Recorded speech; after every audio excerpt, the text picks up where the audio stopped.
Hi, friends, and welcome back to Take Your Time, the Tales and the Exhales of Caregivers.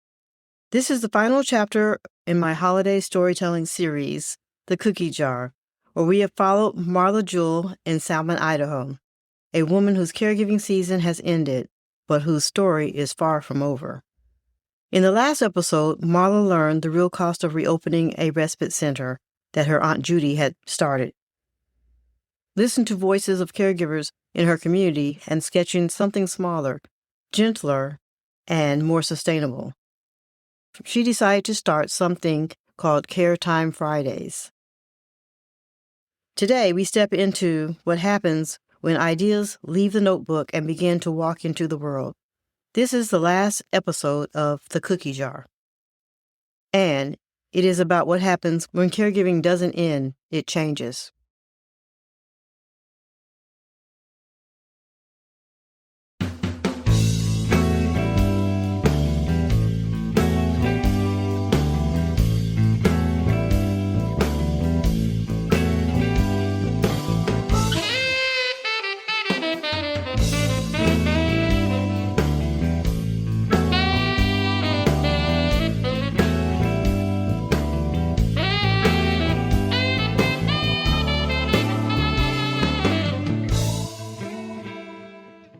Marla's sitting in her kitchen early in the morning, coffee brewing, quiet winter wind against the windows.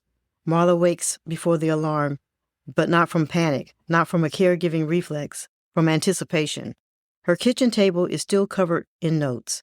She has a volunteer sign-up sheet, a facility use agreement from the church, a draft schedule for Care Time Fridays, a half-empty mug of coffee from last night. For years, her caregiving began with someone else's needs. Now, for the first time in a long time, this morning begins with possibility. The text from Daniel, sent from Boise at 6:12 a.m. It reads, Foundation approved the pilot funds, $8,500. We're officially real. Marla presses her hand to her mouth. She exhales. Then she whispers, Okay, Judy, it's really happening. By midweek, a small group gathers in the church meeting room. 2 retired nurses, a music teacher, a former Sacagawea Ridge volunteer who spoke at the support group, a social work intern from the hospital, and one grandmother who says plainly, I'm not trained in anything except loving, stubborn people. Marla stands at the front, hands slightly shaking. I'm here to recruit heroes, she says. I'm here to build something that doesn't burn people out, she explains the boundaries. 4 participants max, no medical care, clear schedules, backup plans, no guilt-based volunteering. This is one of the hardest lessons former caregivers have to learn. Boundaries are not selfish, they are structural. Without them, even the most beautiful mission collapses. The volunteers nod. The retired nurse raises her hand. I quit hospice work because I was carrying deaths home with me every night, she says. If I help here, I want to do it in a way that lets me go home with my nervous system intact. Marla smiles. That's exactly the kind of help we're building with this. People sign up. The interest forms come back faster than Marla expected. In the next room, caregivers are signing up. There are more caregivers than Marla expected. A husband caring for his wife after a stroke, a daughter managing her mother's early dementia, a mother of a disabled son, a woman caring for both parents at once. One note stands out, written in careful handwriting. I don't even know what I would do with 4 free hours, but I'd like to find out. That sentence alone explains why respite matters more than inspiration ever will. Caregivers lose their ability to imagine themselves outside the role. Respite doesn't just rest the body, it returns identity. When Daniel returns to town, he pulls up in the driveway. You can hear his tires on the gravel, a car door closing, and a man carrying a laptop bag and a paper sack of takeout. But to Marla, it feels monumental. Daniel's back. They review final logistics at her kitchen table. It doesn't feel like a grand opening, he says. It feels like a soft Reopening, she replies. That's exactly what sustainable care looks like. Not fireworks, but just reliability. That night, with her fireplace crackling, snow falling outside, Marla sits alone with her thoughts. The gingerbread cookie jar sits beside her. She opens it. Inside are old notes, the new notes, and one final blank slip of paper. She takes it out and she writes slowly. Tomorrow we begin. Without promising forever, she places it inside, closes the lid, and for the first time since Judy passed away, Marla sleeps without listening for anything. On Friday, the first Care Time Friday begins at 10 a.m. 4 participants arrive, not in crisis, not in an emergency, just in need of space. A man named George taps to old swing music. A woman named Helen, folding napkins again and again. A young adult with autism lines up his toy pieces with precision. No chaos, no breakdowns, just rhythm. Outside the window, 4 caregivers sit in their cars for long minutes, not leaving, not yet knowing how.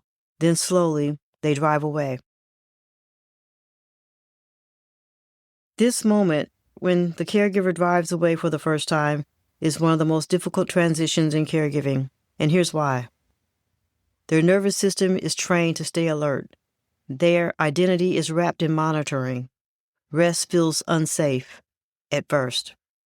Peace feels earned, not allowed. That's why respite often comes with guilt versus not relief. Real respite is learned, not granted. For 4 hours, the volunteers enjoy themselves watching after their first 4 participants. 4 hours later, cars come back in the lot. Doors open, all caregivers have arrived early. Every single one came back early.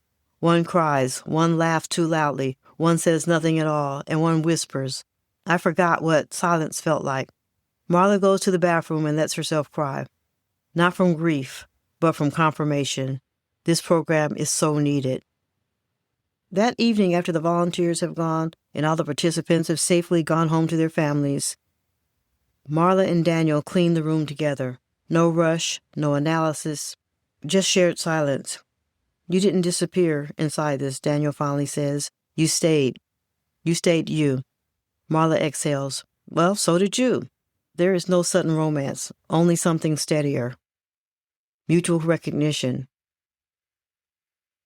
That Saturday night, the church board gathered to vote on whether they should continue Care Time Fridays, and they voted to give Marla and Daniel a 6-month extension. There were no speeches, just one sentence from the chair. "You're doing something our town forgot how to do. You're helping without breaking yourselves." The next week, Marla and Daniel visit the old center one last time. They walk through quietly. No plans, no pressure, no urgency, just acknowledgement. "This place carried a chapter," Daniel says. "It doesn't have to carry the whole book." Marla locks the door, not in defeat, but in release. Care Time Fridays will be just fine at the church, Marla says, until we can gather up enough money to reopen this place. But in the meantime, we'll lock it up, we'll show up a couple times a month, and blow off the dust. That night, Marla returns to Judy's notebook. She finds one final folded page she somehow missed. "If you ever wonder whether you did enough, you did. And if you ever wonder whether stopping is the same as quitting, it's not." Sometimes stopping is how we change the direction without losing ourselves. Marla closes the notebook for good. Caregiving is not just a chapter. It is a transformation. And when it ends, the world expects you to go back to who you were before, but that person doesn't exist anymore. You are someone new. Someone who now understands how fragile life is, how invisible labor works, how exhaustion rewires love, how rest must be relearned. Marla's story did not end with a building reopening. It ended with something much rarer, a caregiver choosing a future that includes herself.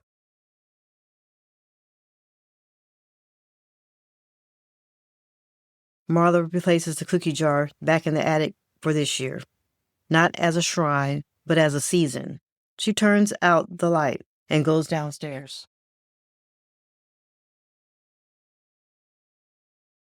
Some stories begin with loss, but the brave ones end with permission. Permission to rest, permission to change, permission to live again. This has been the cookie jar. Before we close the lid on the cookie jar, I just want to take a moment to speak directly to you, the caregiver listening right now. If Marla's story stirred something in you, if you recognize yourself in her exhaustion, her grief, her hope, and even her hesitation to begin again, please know this. You are not alone in this. Your quiet work matters. Your unseen labor matters. And you matter. Not just in the caregiving season, but after it too. And speaking of care, if you're listening to this during the holiday seasons, I created something just for you. The Gingerbread Holiday Respite Box from Take Care Time is a one-time Christmas box designed to wrap caregivers in warmth, comfort, and a little bit of joy. Inside, you'll find cozy gingerbread-themed items to help you pause, breathe, and remember yourself again, including a gingerbread mug and cocoa with a very cute spoon, a cozy holiday mystery book, gingerbread lip balm, lotion and soap, fuzzy gingerbread socks, a gingerbread puzzle, notebook and pen, a gingerbread cookie cutter, and calming pinch-me dough, of course, in gingerbread scent. For your hardest moments, you can give this gift to a caregiver in your life who never slows down, or you can give it to yourself. That's what I recommend. With zero guilt and full permission. Quantities are limited, and once this Christmas box is gone, it's gone till next year. You can order yours now at takecaretime.com, because even at Christmas, especially at Christmas, caregivers deserve care too. If this series moved you, I would love to hear your story.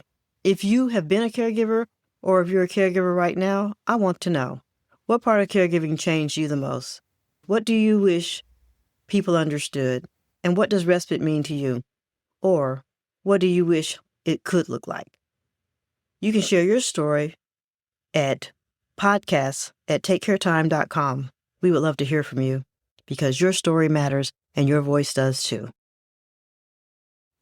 Please note that this episode features reenactments and dramatized details. While in most cases the exact verbatim dialogue may not be known, all dramatizations are grounded in thorough research and crafted to honor the stories shared. To respect the privacy and confidentiality of individuals involved, names and some identifying details have been changed. And before I go, I want to tell you about what's coming next. The next storytelling series is titled 6 Hours. 6 hours.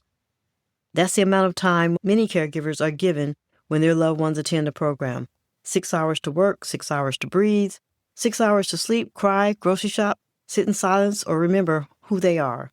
In 6 hours, we'll follow caregivers across a single day of rest and explore what really happens in those 6 hours, those 6 sacred hours. What do they do during that time? What does it feel like? What they feel when it starts, what they feel when it ends, and what it reveals about the lives they carry when no one is watching. Because 6 hours can change everything, or remind you just how much you're holding.